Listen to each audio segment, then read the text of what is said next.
Bachelor star Chris Soules frantically called 911 moments after getting into the worst jam of his life. I rear-ended a guy on a tractor. You can hear Soules is out of breath. He is obviously in a state of panic. Is anybody injured? Yes. Who's injured? The man on the tractor. The victim, 66-year-old grandfather Kenny Moshler, was in a life-or-death struggle. Is he conscious? He's not conscious. Is he breathing for us? I can't tell. It doesn't appear to be. Chris, do you know how to do CPR? No, I don't. Okay. The next thing you hear is somebody at the scene doing chest compressions. There's blood. Blood coming out of his mouth, Chris? Yes. He's got a pulse. Check to see if he's breathing. Yeah. Unfortunately, he didn't make it.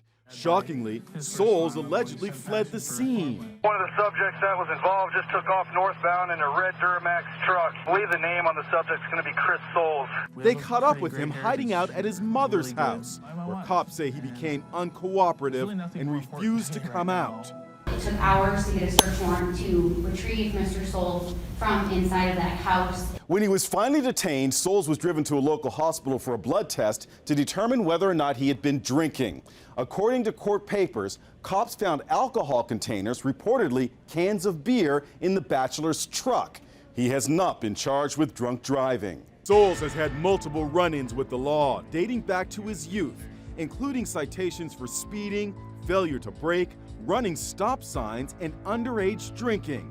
In 2006, he pled guilty to operating a vehicle while intoxicated. Hi. Now many are wondering what kind of background check was conducted before he was cast on The Bachelorette in 2014 and then as The Bachelor in 2015.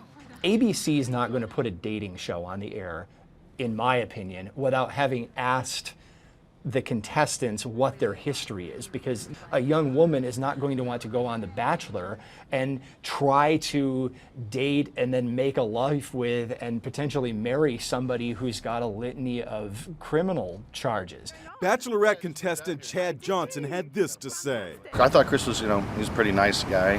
The only time I have met him, he was drunk. Chris liked to drink. That's kind of a known thing in the Bachelor family. Soules proudly took the women vying for his hand in marriage to his family farm in Iowa, just 10 miles from the scene of Monday night's fatality. Will you marry me? Absolutely. On The Bachelor, Soules proposed to a nurse from Chicago, Whitney Bischoff. The engagement lasted just 6 months. Today, Whitney called the charges against her ex a very sad situation. I'm keeping everyone in my thoughts and prayers, especially the victim and his family. Soules' mom posted his $10,000 bail. The former Bachelor star had to turn over his passport, and he is required to wear an ankle bracelet. His rep says that Soules was devastated to hear that the man had passed away.